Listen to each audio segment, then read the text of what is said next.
Bienvenidos. Comencemos el curso sobre la Unión Europea. En este primer tema estudiaremos los inicios de la misma allá sobre los años 50, cuando 6 países, Francia, Italia, Alemania Occidental y los países del Benelux, Bélgica, Holanda y Luxemburgo, firmaron un tratado en París denominado CECA, cuyo fin era crear una institución supranacional encargada de administrar el carbón y el acero, que eran las materias primas fundamentales en aquella época. Durante el desarrollo de este tema, veremos las continuas ampliaciones de la Unión Europea hasta la actualidad y los diferentes tratados que se han firmado adaptándose cada uno a las circunstancias de cada época. También se va a hacer hincapié especial a la adhesión de España a la Comunidad Europea, proceso que no fue ni rápido ni fácil. Existieron algunos puntos difíciles de tratar, como la política agraria común y la importante reconversión industrial que España estaba sufriendo en ese momento. Después de maratonianas sesiones y negociaciones, se consiguieron acuerdos beneficiosos para España, antes de la adhesión y después de la misma. El 12 de junio de 1985 se firmó el tratado por el que España y Portugal ingresan en la Comunidad Económica Europea, en la actualidad Unión Europea, en un lugar de importancia histórica, en el Salón de Columnas del Palacio Real de Madrid. El tratado entró en vigor el 1 de enero de 1986. En el segundo tema, vamos a adentrarnos un poco más en el corazón de la Unión Europea, más concretamente en sus instituciones, sus actos legislativos y sus símbolos. Estudiaremos todas las instituciones de la Unión Europea, pero señalaremos 4 como las más importantes. El Consejo Europeo, formado por los jefes de Estado de los países miembros, es el órgano encargado de las direcciones y las prioridades políticas generales de la Unión Europea. El Parlamento Europeo es la institución que representa a los ciudadanos de la Unión Europea, elegido por los ciudadanos de los países miembros. Continuaremos con el Consejo de la Unión Europea, conocido como el Consejo, que representa a cada uno de los Estados miembros. Y por último, la Comisión Europea, que defiende los intereses de la Unión Europea en su conjunto. Estudiaremos también otras instituciones: el Tribunal de Cuentas, el Tribunal de Justicia, el Banco Central Europeo, el Banco Europeo de Inversiones, el Comité de las Regiones, el Comité Económico y Social Europeo y las agencias comunitarias. Revisaremos los actos legislativos de la Unión Europea, los reglamentos, las directivas, las decisiones y recomendaciones y los dictámenes. En este tercer tema vamos a analizar una de las principales instituciones legisladoras de la Unión Europea, el Parlamento Europeo. Analizaremos sus principales funciones, como son la aprobación de la legislación de la Unión Europea, la de órgano de control de otras instituciones y la de supervisión del presupuesto de la Unión Europea. Veremos los diferentes partidos políticos que componen el Parlamento, su forma de elección, su disposición en el hemiciclo, así como la elección del presidente del Parlamento. Trataremos en profundidad los órganos políticos del Parlamento Europeo, la conferencia de presidentes, la mesa, los cuestores, las comisiones parlamentarias, la conferencia de presidentes de comisión y la conferencia de presidentes de delegación. También analizaremos las relaciones entre el Parlamento y el resto de instituciones de la Unión Europea. Estudiaremos el papel político del Parlamento frente al exterior, la globalización y la defensa de los derechos humanos, así como la Carta de los Derechos Fundamentales, la cual reúne en un solo texto el conjunto de derechos civiles, políticos, económicos y sociales de los ciudadanos de la Unión y de toda persona que resida en su territorio. Destacaremos el multilingüismo del Parlamento como una de las características de funcionamiento del Parlamento.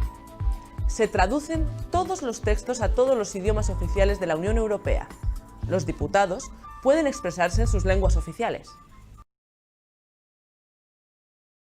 Vamos a abordar las competencias y funciones principales de 3 instituciones europeas: el Consejo de la Unión Europea, el Consejo Europeo y, por último, la Comisión Europea. El Consejo de la Unión Europea es el foro donde se reúnen los ministros de los países miembros de la Unión Europea para adoptar la legislación y coordinar políticas. Por ejemplo, los ministros de Asuntos Exteriores se reúnen en el Consejo de Asuntos Exteriores y los ministros de Economía y Hacienda se reúnen en el Consejo que trata de los asuntos económicos y financieros, el llamado Consejo ECOFIN. Sus actos tienen una incidencia directa en la vida de los ciudadanos y gran repercusión internacional.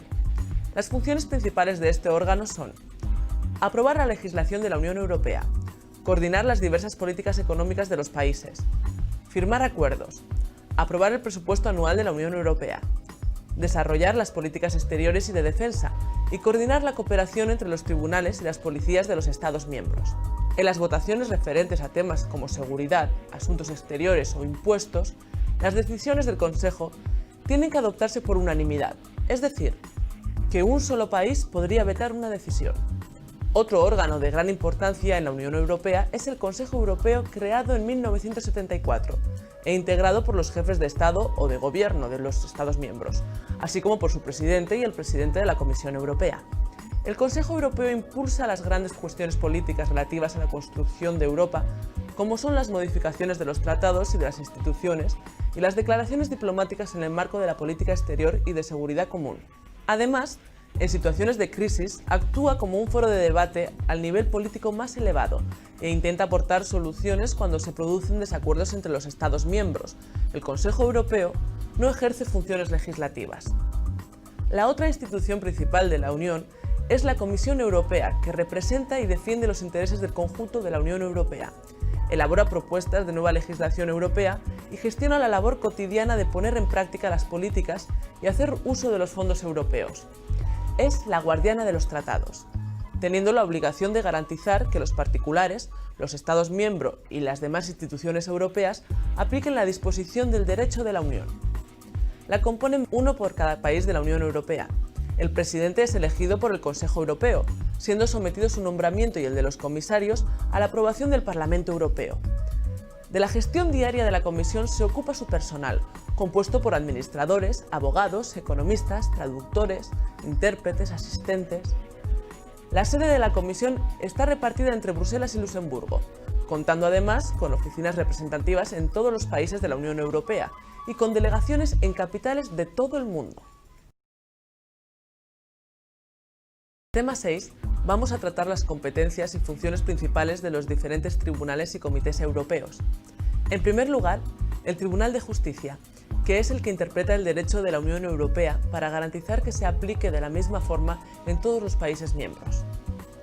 Cuenta con un juez por cada país de la Unión Europea, asistido por abogados generales, siendo designados de común acuerdo por los gobiernos de los países miembros.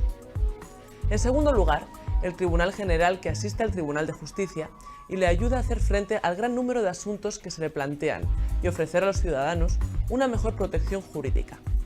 Este Tribunal General es competente para conocer de recursos interpuestos por particulares, empresas y algunas organizaciones. En tercer lugar, el Tribunal de la Función Pública de la Unión Europea, que es competente para conocer de los litigios entre la Unión Europea y sus agentes, siendo el órgano especializado en el ámbito del contencioso de la función pública de la Unión Europea. Al igual que los demás tribunales, su procedimiento se inicia mediante una demanda redactada y una vista pública. En cuarto lugar, el Tribunal de Cuentas Europeo, que se creó en 1975 y tiene su sede en Luxemburgo, y es el encargado de auditar las finanzas de la Unión Europea.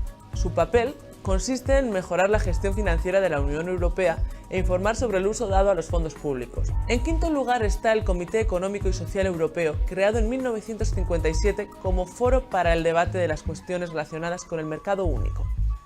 Los representantes de los empresarios, los trabajadores y otros grupos de interés europeos pueden expresar su opinión sobre las cuestiones relacionadas con la Unión Europea a través del Comité Económico y Social. En sexto lugar, el Comité de las Regiones, que es un órgano consultivo que representa a los entes regionales y locales de la Unión Europea. La función del Comité de las Regiones es exponer los puntos de vista regionales y locales acerca de la legislación de la Unión Europea. En séptimo lugar, el Banco Europeo de Inversiones, que es propiedad de los países de la Unión Europea. Pide prestado dinero en los mercados de capital y lo presta a su vez a un tipo de interés bajo a proyectos destinados a mejorar las infraestructuras, el suministro de energía o las condiciones medioambientales, tanto dentro de la Unión Europea como en países vecinos o países en desarrollo. En octavo lugar, el Fondo Europeo de Inversiones, creado en 1994, con el cometido de ayudar a las pequeñas empresas. Su accionista mayoritario es el Banco Europeo de Inversiones, junto con el cual forma el llamado Grupo BEI, el grupo del Banco Europeo de Inversiones. Y para terminar, el Banco Central Europeo, con sede en Frankfurt, Alemania, gestiona el euro, la moneda única de la Unión Europea, y protege la estabilidad de los precios en la Unión Europea.